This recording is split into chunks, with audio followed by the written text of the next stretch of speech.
guys, it's Gigilicious, back at it again with episode 30 of Real Talk with Gigilicious. And yes, I am by myself, but today I'm not by myself in a way. I have two guests, and you guys have been definitely waiting for this. I've been posting it on social media. I know you guys have been posting it on social media, but I have a collab with Loki's Brewing, and I have them here. So I have Brandon, and then I have Caleb here. Hello, guys. Hey, Gigi. Hey, Gigi. Thanks for having us. Of course, thank you guys for coming. I know I've been waiting to do one, and obviously I have to go. I have school, I have a life. You guys have a life, so it's been a couple weeks that we're trying to get this put together, and now we are here. So welcome to Real Talk.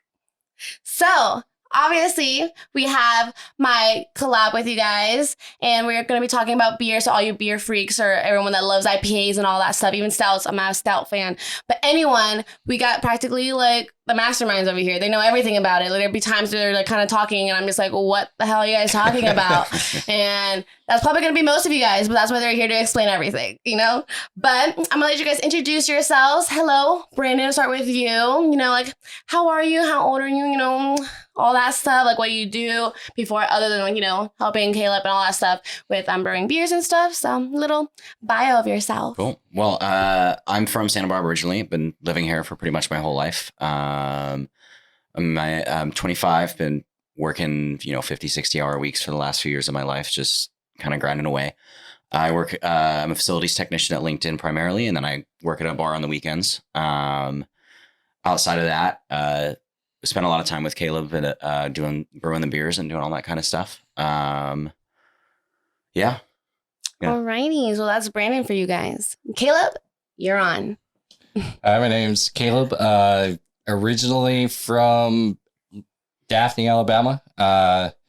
Moved around a lot. Yeah, what are you doing over here? Ended up out here. Yeah. So my dad he grew up here back in the day. So he was in the Coast Guard for 30 something years. So he got stationed here. I moved out here to be with my parents, and they got transferred, and I stayed because Santa Barbara's awesome. Yeah, I love SB. Shout out to locals. Right? Locals are awesome. I am not. I feel like it sometimes. But I feel like once you're here, you kind of don't leave. Right? So if anything, you're practically local. You probably know more streets than I do here. So I've been here, about 10 years. So. But I work as a sous chef in my real job. Started off in kitchens 10 years ago-ish as a fry cook and worked my way up. And then I brew beer. That's nice. pretty much it. I met you guys working. Beer. What happened? I'm sorry? I said work, sports, beer. I love that. That's I right. feel like that's a majority of Santa Barbara, I'm not going to lie. Especially with all the bars downtown. But I met you guys from my job. And so you were actually my boss. And then you were my boss afterwards. And then they left me. So I'm great. And I'm there. Thanks. But I love my job. So it's all good. But that's how I met you guys. And I'm glad that you guys are also Santa Barbara. And I feel like the community is really small too. So once you meet everyone, everyone's friends with everyone. Also even though I don't see you in forever, I'm kind of oh shoot, you're still alive. And you're just there or something, So that's all of that. But I want to start off before we get into our collab, a little bit more of the history of the beer. So I know how did you guys get started, and why did you guys get into it? Because obviously I can just go to the store and buy myself some beer. Why take some time and make your own? So when I became a manager at our former workplace, I ended up just being the bar manager. So I had to kind of do a crash course in beer. So that's how the hobby started, right? Yeah. Okay. Yeah. That's the way you were inspired. I had to get a crash course. So I'm I like beers. I like certain styles, but I don't know anything about it. You know what I mean? I just like to drink it. So I went to shout out to Santa Monica Brew Works. They gave me a little tour of their facility, kind of explained everything. It went over my head. And, of course, it all makes sense now, but I was oh, okay, cool. And then I got this book. If you want to grab that one, Gigi. Yes, or Brandon. I got it. The Beer Bible. Gigi knows all about this. I used to loan it out. For everyone watching us on YouTube, this is the book. Yep. It is called The Beer Bible. It has the history of beer. It has all the different styles and what makes them different. It gives you some good examples, beers you probably have tasted or had before, like or don't like. And so that's kind of how I learned about beer. Yeah, honestly, I totally remember working at our job and I was like, hey, so what's this? Because, I have guests asking me or customers asking me like, hey, like, what do you think about this beer? At that time, I wasn't 21. So I was like, I don't know, and he was like, here, read this. And he's fake it till you make it. And I was like, whoa, I thought beers were simple. This is literally a Bible. Oh, like, yeah. what? And it tells you, and it goes into detail too about all that stuff. So, like, where it's even from too. That's something like beer is in the Bible, which is great. It I thought that was wine.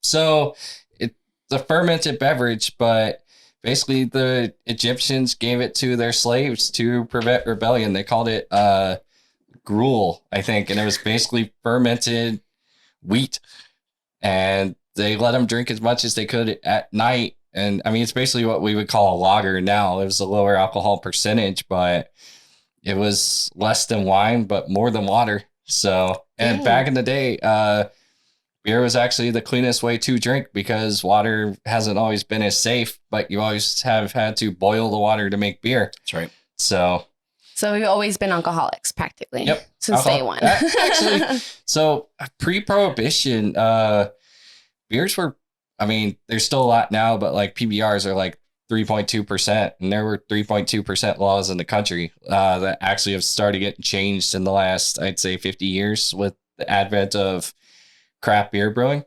Some states still have them, but like pre-prohibition beers, the old English beers that we brought over, most of them are 3.2% or less. Practically water by our standards that we're pretty much going to talk about today, but yes.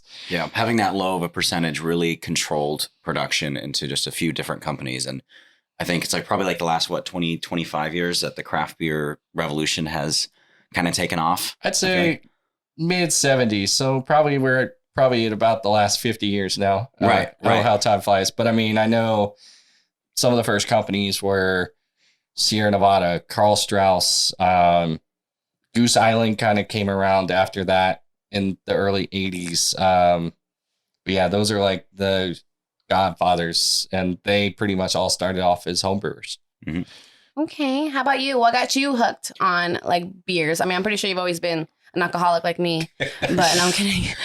I never really liked beer pre Caleb actually being bar manager, that was the funny thing. The first time I ever had a kind of tasting experience or really got in depth about it was after I started working there, and you had us all come in for that tasting, which is the first time I had the honey hips. Shout out Latitude 33. Oh yeah, you guys make the best. It's like strong 8.3 blonde on the planet by far. Amazing. But yeah, that was where I first got into the tasting. And when I think at the time I was probably 22, and so I was just barely old enough to drink and barely getting into it. And then from there, I just kind of took off going and trying different craft beers and everything. And then after a few years, once Caleb kind of picked up the homebrew or home brewing, I was kind of like, oh, I'd like to come and see that or help out and kind of see the process and everything like that. And then it just kind of slowly turned into, oh, we're brewing on this Thursday. I'm like, cool, I'm there. I just kind of hopped in on, most of the brews that he's done. So and having an assistant, quote unquote, kind of helps, Yeah. That's quite nice. Extra set of hands. Yeah, I definitely get really intrigued. Like, I'd be like, sometimes when I see your posts, I usually don't see your people's posts on social media until like I'm about to go to bed. But I was just like intrigued. I was just like watching it. I was like, okay, it's like 1 o'clock in the morning. I should probably go to sleep. But it was just so much fun, just like watching all the process and you explaining it too. So if you guys haven't seen that, we do have already a live up on Instagram Live. I believe it's on his page, which we'll put it down below the description box. And you guys can see that some of the questions that we would probably be talking about today, we've kind of already answered and stuff, but it's more kind of like just me and him, just a normal conversation as like he was brewing my current beer that's out here right now. So if you guys want to check that out, you guys can. Let's see, guys. Oh, okay. So since you guys have already had like a little bit of experience of like brewing beers, I believe you said this might have been like the 12th or 13th or maybe. So I believe this was batch. So we made 3 beers or 3 batches. This was 13, 14, and 15. So I'm going to ask, how good was your first batch? My first batch, was a New Zealand Session IPA. It was, followed everything, did everything, turned out undercarbonated, sorry. So it wasn't super flat, but it also wasn't nice and fizzy like the ones we'll have today because it was my first beer. I was following the general rules of brewing. And it's funny because the ones I actually left in my closet for an extra 2 weeks turned out better than the ones that I kind of gave everybody, where I'm like, oh my God, my first beer. And then I'm like, yo, everything's there, And just everyone not was the like, carbonation. Yeah, Caleb, it's But great. like a few weeks later, that carbonation kind of, yeah. So my first one, not too bad for a first batch, is the feedback I got from some friends who work in the beer industry. They're like, for your first batch, not too bad. Now, have I had crap beers? Yes, I have. Two of them. One I just decided to power through and just like, and it just turned out terrible. I went through the whole process, but while I was doing that one, I had another one where I was kind of making the same mistakes and I was trying to be a perfectionist and hit my numbers and everything. And we'll talk about numbers later, and I was just like, no, I gotta dump this. I took 5 gallons of beer and I dumped it down the sink. Oh no. And that's good because it did not smell good at all. But I have learned that you don't need to hit your numbers. It's okay to be a little low. It's okay to be a little high. Like our beer was supposed to be about 6.7% and ended up being, I think, about 7.7%. I ain't complaining about that. She is not. I like that. But we'll get into why that is. But yeah, so it's kind of it's called relax, don't worry, have a home brew, just it turns out how it turns out. Mm-hmm. Once you've done everything that you could do, you got to let beer do its thing. And it turns out how it turns out. Was it frustrating for you knowing that you could put so much time and effort on that? For sure. Like I said, I wanted to be a perfectionist. I wanted to follow the recipe to the exact specifications. But since that time, I've kind of joined a couple online communities. I've watched more YouTube videos and talked to some professional brewers.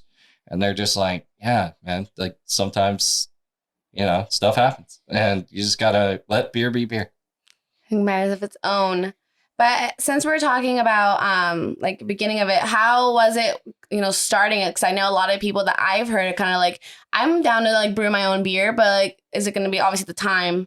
Obviously you have to be like, I know in your videos you watch it, you have to constantly be like watching all your products and all that stuff. But how about the pricing? You think it's worth it right now? Obviously, for your first couple of times, you're like, dude, I'm spending so much money, but is it even going to be successful? Is it not? Yeah. Like, do you think you just have to have patience for it and all that? I would say definitely patience. Don't quit after your first time. Good starter kit. Like my starter kit was 2 plastic buckets for fermenters, and I've upgraded since then and I use the buckets for other things, but your starter kit can range from about $100, which is the one I got, really good, up to, you can start where I am now and your starter kit's going to be, $200, $300, $400. Or you like me, just buy a piecemeal, buy a fermenter. Oh, okay. It's $40, Kind of upgrade as you go. Yeah. Where upgrade to what you're comfortable with, so that way you're not starting off and probably putting all this pressure on yourself because you spent all this money. But definitely, your first beer, you're not going to save money. Your second beer, you're not going to save money. But once you get past about 4 or 5, because you're spending time doing research. You're spending time, doing research. You're spending time buying the right products. What works, what doesn't work. Where you want to shop. You're spending time finding that. Is probably what I What's was like going the towards. average for like one brewing one beer? Because I know this time you made 3. Right. But what's the average just like making one? Well, so between the bottle and actual product costs, I feel like it's usually around like $2 to $3 probably for a 12 to 16 or. Yeah. So for example, we have the Broken Skull from El Segundo, awesome beer. That costs before tax and everything, it's $3.50 for that 16-ounce can. Mine, after everything, costs about $2.18. So yes, you're saving a little bit of money, But I feel like, I put more pride into doing this than I ever have drinking one of those. Exactly. That's kind of my thought on it too, Yeah. is that like at the end of the day, if you're looking to make money off of a home brewing process, you got to understand it's going to be heaps of time to understand the process and, perfect your craft. And, it's going to be a lot of money and time investment that you're going to put into it. So if you're looking to make money from it, you got to understand that you got to take a lot of time to understand the process. But kind of to Caleb's point, if this is more of a passion project, then at the end of the day, you're, between time investment and monetary investment, you're probably spending the same amount on a homebrew as you are a regular beer. But at the end of the day, the satisfaction of having made that yourself and being able to drink something that you made and put your time into defeats any, additional time or monetary cost, at least in my opinion. Caleb, I would think you would agree. Oh, for sure. Yeah.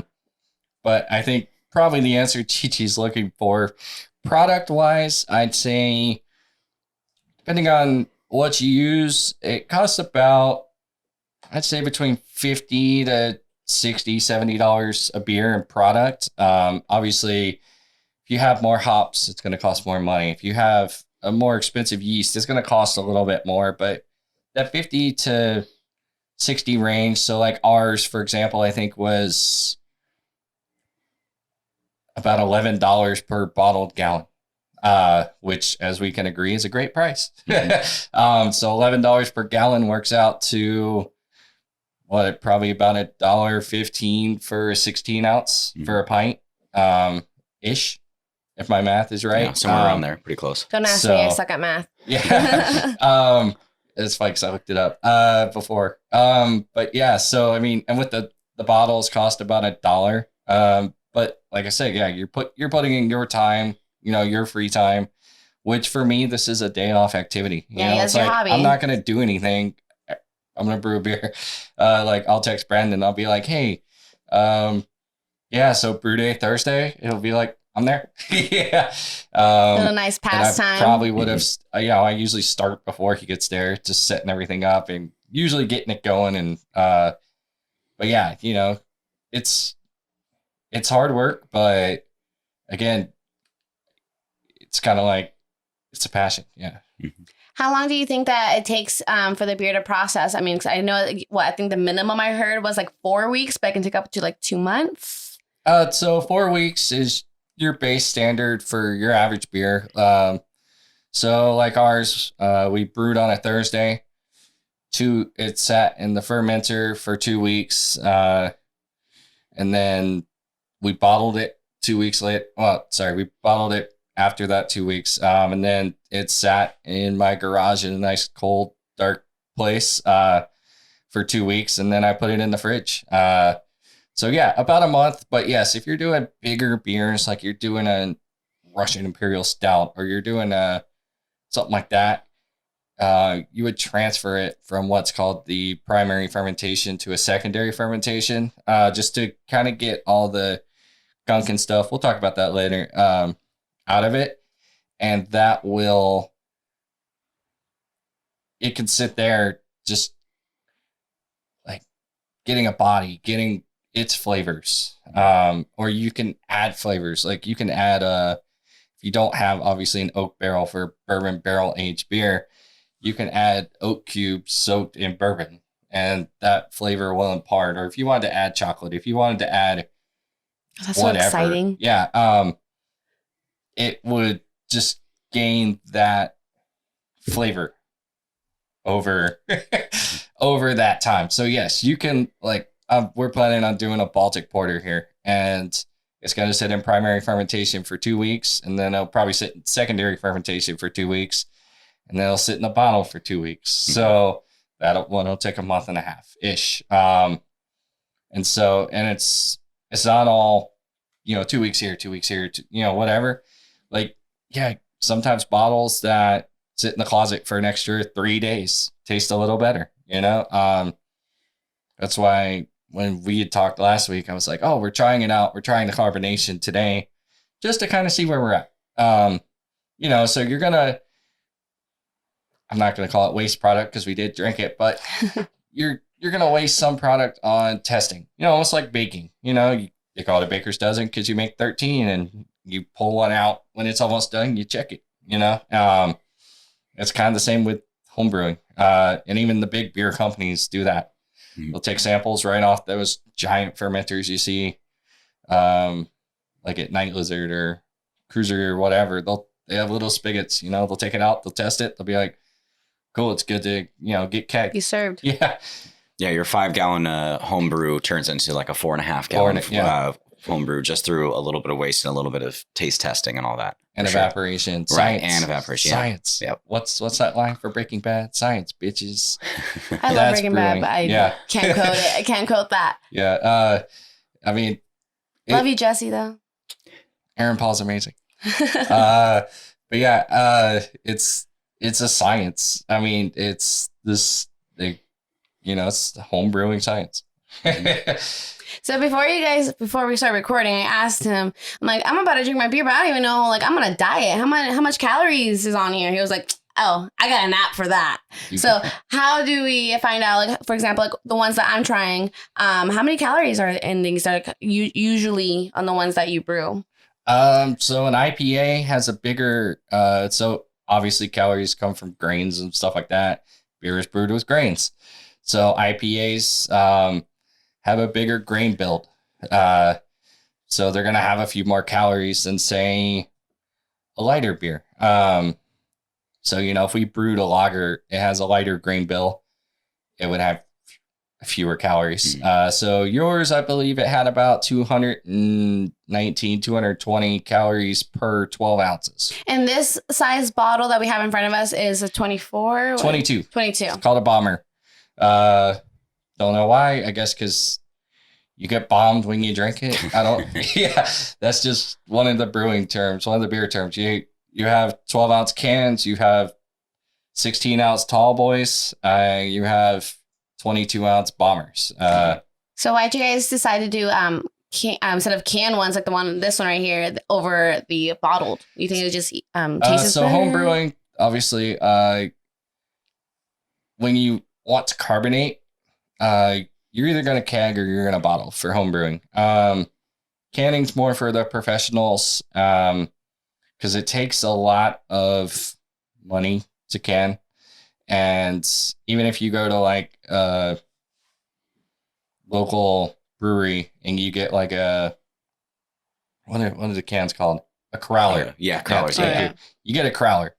They can it right in front of you. It makes the seal. Well, that seal's not as good as a bottle, which is why they're going to say, hey, this is only good for 2 days. It's not super tight. And there's just a lot more that could go wrong with canning home brewing. Yeah.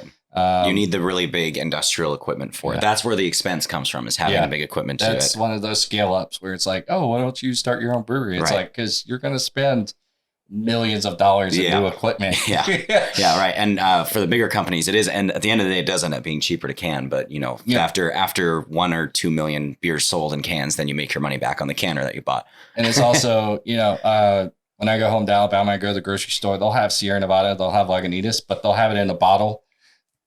Cans are good locally. They also, they just don't ship well. They don't do anything. They're really good. Like Brandon said, they're cheaper. You can get it out. Like Captain Fatty's does cans, smaller batches. They sell them off quick. So it's going to be fresh beer if you see Captain Fatty's in a can. Bottles are better for shipping, are better for cross-country transport. For the bigger breweries, obviously. And they have a longer shelf life by a lot. Longer shelf life so.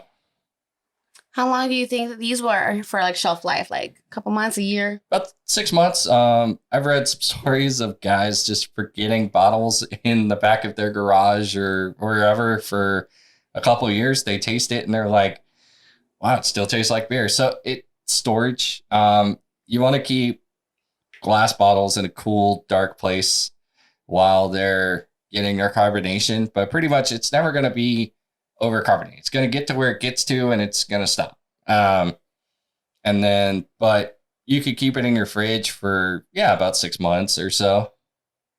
So I don't know how many people are listening and watching this or taking notes, but I know I took notes when I had my first meeting with you guys. You guys were speaking about hops, and I had no idea what hops were, and it looked like rat poop or something and stuff. But it smelled pellets, yeah. amazing. They smell a lot better than rat poop. Yeah, they smell so good. Would you like to explain what hops are and like what you use that to make our beers? So hops grow on vines. They like nice wet climates. They grow on farms, literally. They have hop farms in America, the Northwest, the Southwest, and let's see, I think some in Mexico, but Australia, New Zealand, Germany, South Africa, those nice, cooler, but also warm, wet climates. Hops love rain. But they start off as a cone. It's almost, like you see a pine cone. Yeah. Imagine it's just a little wetter, little greener, obviously. And that's called a hop cone. So from the hop cone, they process it. So you can there's been advancements in liquid hops. You have hop pellets, which are the most widespread. They're called T90 pellets. That's what you were using, right? I don't know why. Yeah, they look like hamster food, but they are not. Yeah, well, don't eat them. There you go. No. Actually, that's a better description. Yeah. Hamster food. There you go.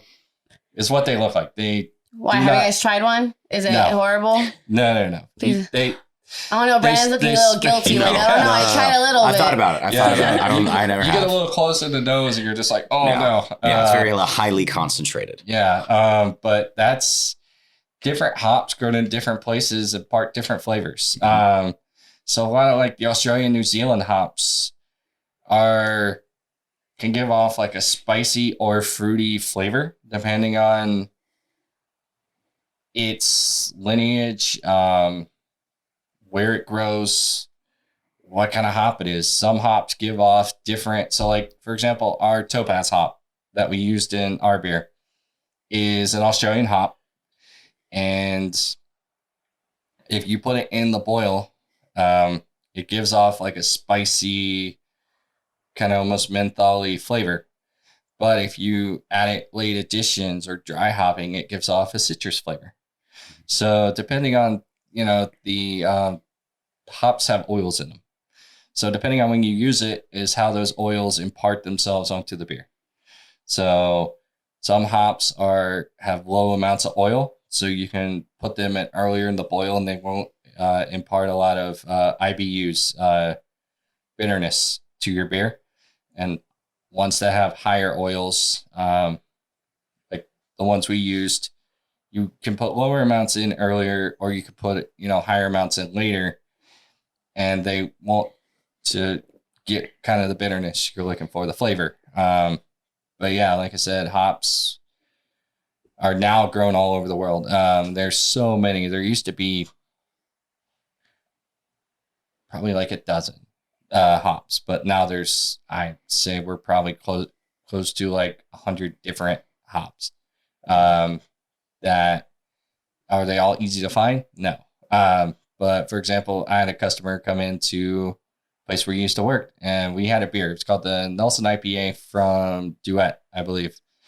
And no, Alpine. I know that. Alpine's other beer is called the Duet. I apologize. Yes, it's from Alpine. And I was like, oh yeah, it's cool. It's got this Nelson hop from New Zealand. It's nice. It's fruity. It's smooth. And he's like, oh yeah, I know the guy who grows those. He just bought a whole bunch of new land to grow hops because that hop was becoming more popular. So you have those newer hops like Nelson. You have old school German hops like Pearl, or old school American hops like Cascade, Citra, that have been around forever and were in, Sierra Nevada Pale Ale. They were in German beers that they were brewing hundreds of years ago, and they're still brewed today. Then again, you get newer ones like the Zappa hop, which is named after Frank Zappa. It's I believe it's a hop. It's grown somewhere around the New Mexican border. Might be grown on both sides of the border. But but it's only come around in the last 20 years. So, you know, it's all in the history of beer. You know, like we were talking about the Egyptians, they didn't have hops. They just had grains, water, and they made alcohol, you know. And it worked. And it worked, yeah. To kind of circle back to something else Caleb touched on, he was talking about adding hops in the boil versus dry. What he said was dry hopping. That's kind of one of the nice things about hops too, is when you add hops in a boil, it imparts some of the flavor, but it also imparts the IBUs, as Caleb was saying, the bitterness, increases the IBU count. But if you add hops as a dry hop, so post boil, it's not going to add any additional bitterness. It's just going to impart the flavors and the aromas that the hops have to okay, cool. To offer. Yeah, see, I didn't know that. I didn't know the difference with that. I should have asked you that. Thank you, Brandon. Yeah.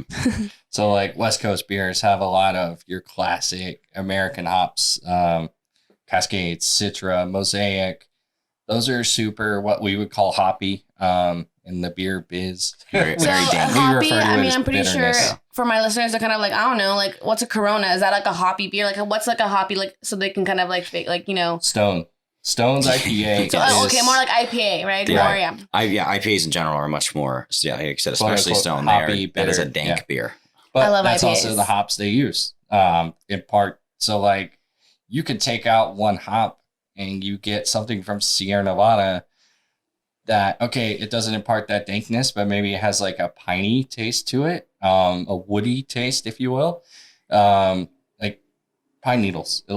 There are some hops that when you smell it, when you taste it, it tastes like it smells like pine needles. Sierra Nevada's some of their beers taste like pine needles, and that's not a bad thing. It's just how, you know, it's the flavor you would use to describe the beer. They don't put pine needles in the beer, but that's just where the hops are grown. There's a lot of pine trees, so they get kind of that piney essence to them. Mm-hmm. Grains are almost the same way. I mean, obviously we know how grains are grown, but there's a style of beer. It's called Saison. Love Saisons, especially old world, like European Saisons. What they used to do, and they still do, they'll put the hops in a barn in Belgium or, you know, up in the Alps or something. They'll just put all these, I said hops, I meant grains. I apologize. They'll put all these grains in a barn. They'll open the door to the mountain air for 3 months, and that air will impart that flavor onto that grain. That's cool. For that batch of beer. So, I mean, you could have that batch of beer, you could brew it 4 times a year. It's going to have 4 different flavors. Now, obviously, we can't do that in America with pollution and smog and stuff. But you could still get a Saison made at an American brewery, but it's not going to have the same flavor as a Saison with literally the same grains, the same, you know, everything as a Saison that might be made in Belgium. Mm-hmm. Because the way different breweries make their beers, same ingredients can have a different result. Yep. And because of your environment in a different part of the world. Yep. Like pizza, you know, they say New York pizza tastes different than pizza out here because of the water. Mm-hmm. Same thing. I don't know. I don't have New York pizza. I like Chicago style. Deep dish pizza is great. Amazing. You guys haven't had it, man. Deep dish pizza. You guys have really good beers list, but it's been getting better. Maybe not as good as when you were there, you know. Yeah. Because you know the good ones. There was this one good beer I just remember. I wish I was able to try it, but I wasn't 21 yet. But I can smell it. I think it was like the collab with a local brewery that was down the street. Oh, Night Lizard. It was so good. Just the way it smelled. I was just like, I'm pretending I'm drinking it. Yeah. I was just sipping. It smelled like ice cream. That's literally how it smelled like, and it's fucking amazing. So you'd be happy to know that we're gonna be remaking that one kind of soon, right? Yeah. It's gonna be a little different. Awesome. So there's 2 ways you can keg beer. One of the newer, well, it's not super new. Guinness has been doing it for a while, but most beers you taste, like I have a can or ours today, they use carbonation. They use carbon dioxide to CO2. Not at dangerous levels, obviously, but that's what gives you carbonation. That's what Coke uses, you know, sugar and everything to give you carbonation. Carbon dioxide, carbonation. Now some newer Guinness is a great example because it's so well known, but a lot of places now have a beer. It's called nitro. They use nitrogen. Yeah, I feel like even so Starbucks has a nitro. Yeah, they basically what that does is it uses nitrogen, which is the most plentiful gas in our atmosphere, to push out all the oxygen. And it gives you a smoother, I'm not going to say flat because the beer almost tastes flat because there's no oxygen.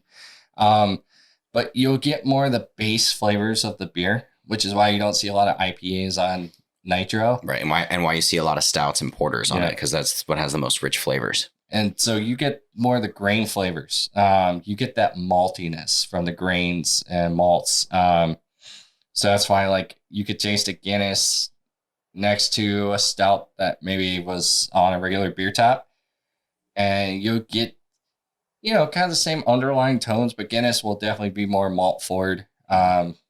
Firestone's a good example. They have their DBA, their double barrel ale. I always drank it on CO2, and then I had it on nitro, and I was like, wow, this is like super malty. Yeah. And it's weird. The first it tastes time. totally different. Yeah, but it's the same beer, just different ways of doing it. Yeah. You said taste. Can we taste them? Oh, we can taste. Oh, yeah. Yay. Okay, so technically, guys, I personally haven't tasted it. They technically did, but it was like sampling. It wasn't ready fully Yeah, this yet. will be the first time. So this is a we're blind tasting. test. Yeah. So, and I believe you also did bring in an example that isn't yours, but you brought a duplicate, right? You made your... So it's called a clone beer. And actually here, I'm going to move this real quick. So clone beers are a good way to start home brewing. And there's recipes in there from big breweries. And so home brewers, especially to start out, or maybe what you get there, it'll have the recipe and it'll tell you how to make it. Oh, yeah. So I was going to say, was it just like an accident that you did that, or you actually followed a recipe? I followed. Okay. So all the beers I'm doing now, they all have recipes. I do a little tweaking, obviously, because there's certain hops I like. For example, first beer Brandon and I brewed, or maybe it was second, the Australian IPA. We took a recipe offline, just changed the hops a little, to give it a different characteristics. Yeah. And, you get a different beer. But yeah, that has it by flavors and kind of, gives a little background to the beer. They have the chocolate stout here. I'm just like, I don't really like stouts, but I mean, I'm pretending all I see is chocolate. So I'm just like, okay, fuck the stout part. There's chocolate in it. But yeah, so I mean, those are called clone beers. And a lot of times you can, like Brandon was saying, we're brewing a beer that Night Lizard used to make for our former employer and your current employer.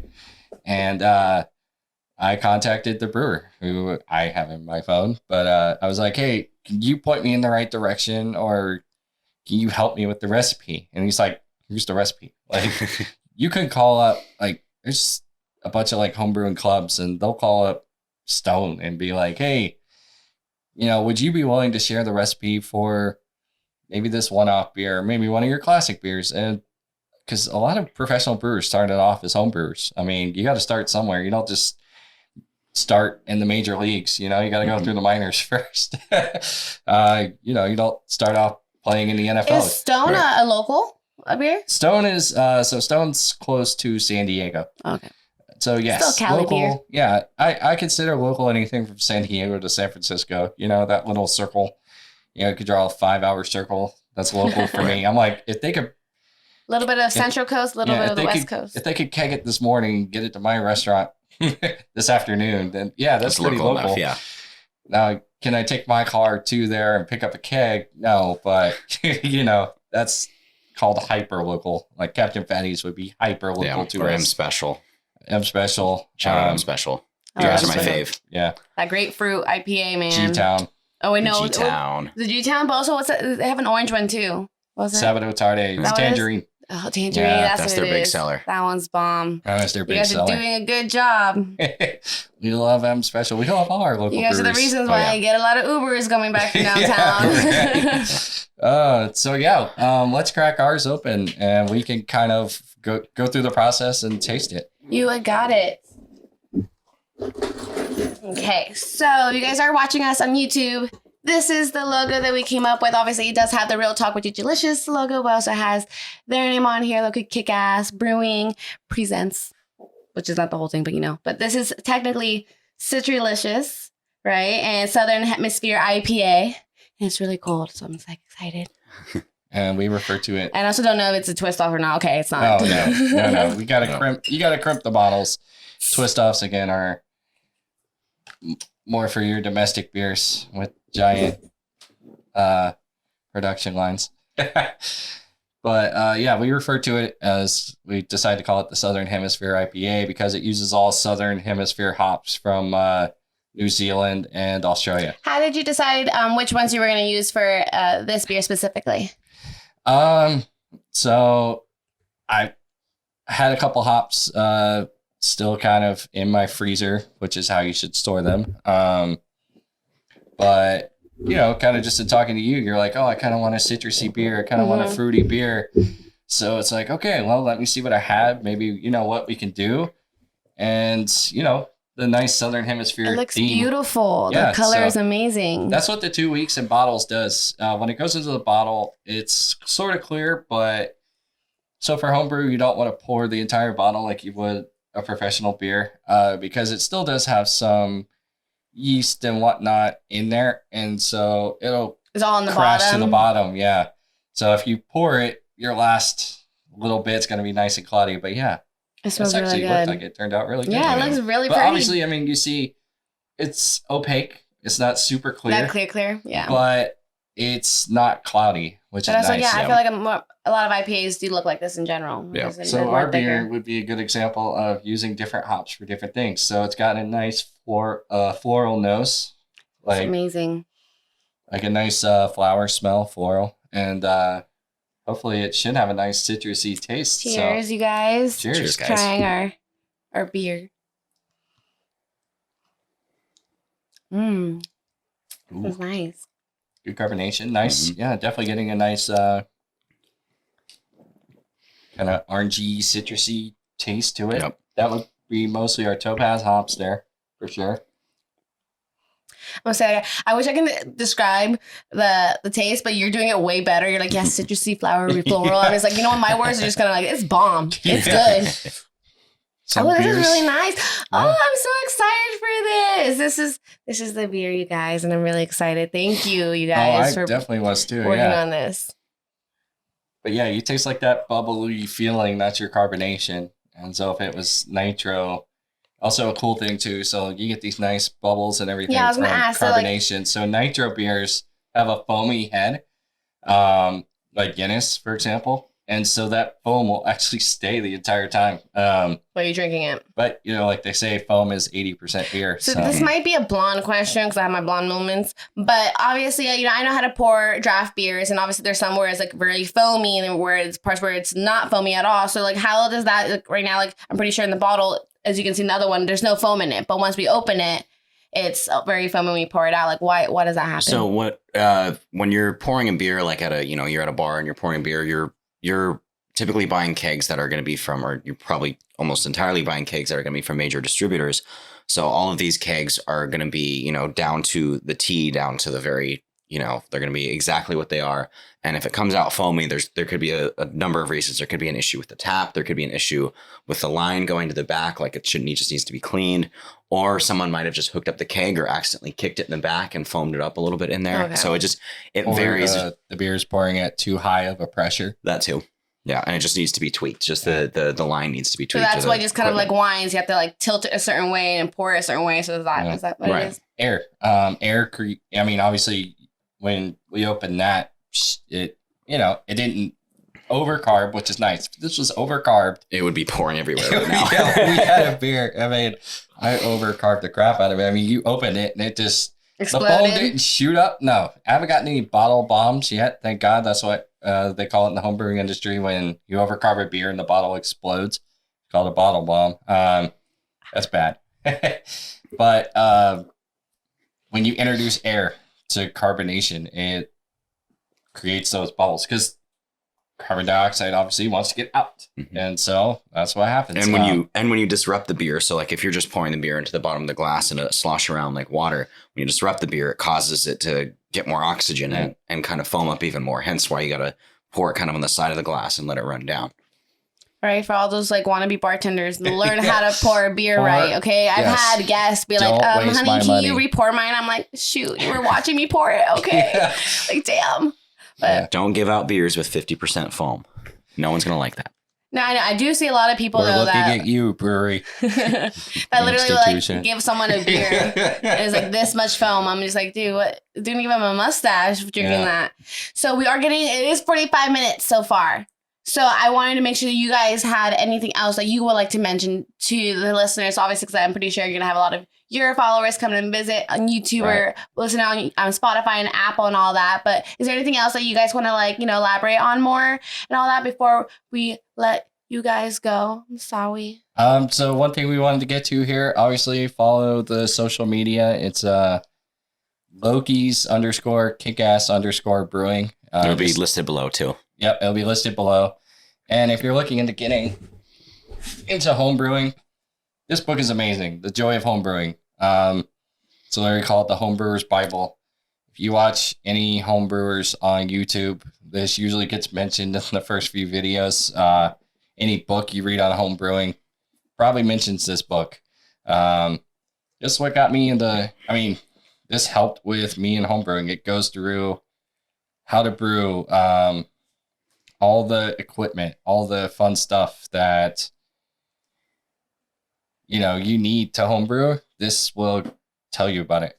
So, and then we have our clone beer here, and we're going to taste test a homebrew versus a professional brew, and how, again, you could use the same hops and everything, use the same schedule, and maybe it comes out tasting a little different, usually in a good way.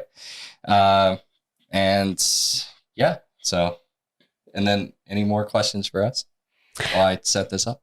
So no, well, actually, no, but I do want to just say thank you for also coming and doing this for not only like yourself, so I know it's your hobby, but reaching out to me and wanting to work with me because I love it. First of all, you were other than my coworkers, and you guys were the ones that got me into beer, and now I'm obsessed. I'm probably the only girl in my friend group, other than like you guys, that is like, well, hold on. I got a couple girls that like their beers, but I like IPAs. I actually like really strong beers. Like, I think it's like, if anyone drinks like a Corona next to me, I'm just like, dude, you're a pussy, like what the heck, So thank you guys so much for reaching out to me and being able to work on this with me, you guys. I've been so excited. I've been literally anticipating it. I was just so like, So now that it's done, if you guys have any more questions for, with anything, whether that's like starting your own, like, I'm brewing at home and all this stuff, Caleb is the guy to go to. And if you see Brandon downtown working, give him a good ass tip. And for those of you wondering what overcarbing looks like, just a little bit. For those of you watching on YouTube. Oh, is that what it was? Yeah, it started foaming just over. A little bit. Yeah. Not too much, but it was like, whoa. Since I'm not opening it in a kitchen, I'm not just going to let it sit there on the counter. All right.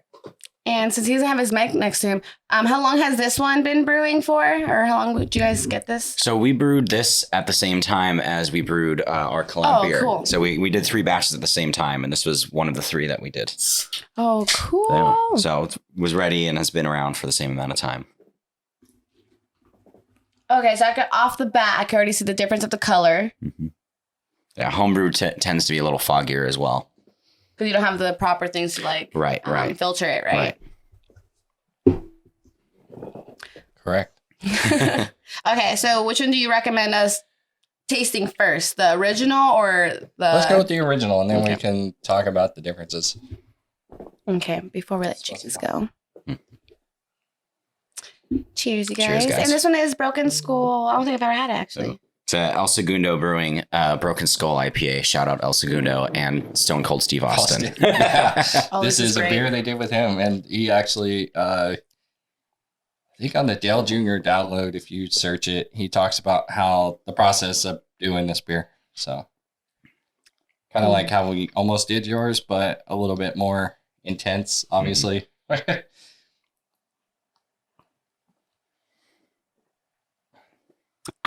Sorry, Yeah. guys. But yeah, definitely on the nose, you get kind of a mentholy almost flavor.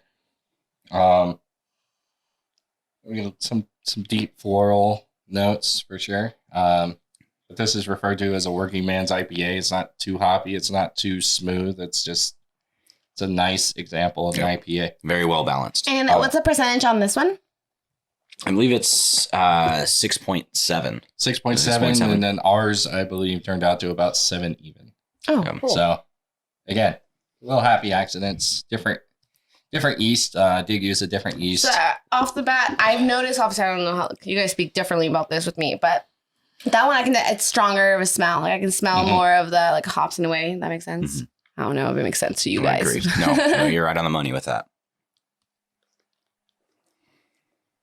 Oh, but I feel like it does taste the same. It's just a little different, a little grittier for sure. Mm-hmm. That was due to a little brewing, quote unquote, mishap. But there's, what is it? Bob Ross says, happy accidents. Happy mistakes. Happy mistakes. The flavors are there. I'd say this one's maybe a little bit more bitter or hoppier. But yeah, other than that, it's actually not too bad. I mean, obviously the color difference here. Ours is a little cloudier, like most home brewing, and this one's super clear. But excuse me. If anything, this one's better because it's stronger. So less of it, 0.3% more. GG loves it. Makes a difference. GG approved. Exactly. But alright, you guys. Now that we have tasted everything, I'm gonna say goodbye, but I would like to make sure that I know that you already mentioned your socials. Would you like to mention your socials as well so they can follow you and see where they can get you? Because you never know. What if there's some cute motherfuckers who are like, ooh, who's Brandon? Like, let me see his Insta. Sure. We'll have my Instagram listed in the below if you want to follow. I just post ridiculous photos of myself with ridiculous captions, so it's a little bit of entertainment. So all right, you guys. Well, also, if you guys did not know, I am by myself and I had a maid. I will definitely go more into detail later in a different episode, but I do want to let you guys know that I do have a new Instagram. It's called Real Talkalicious. So just so you guys know it was the old Primo Media Group Instagram, which I made into mine. So shout out to Anthony and David for that. And yeah, if you guys have any questions, you guys can definitely hit me up and I'll explain it to you guys, be truthful. But yeah, that's all for today, you guys, and we'll see you guys next week. Bye.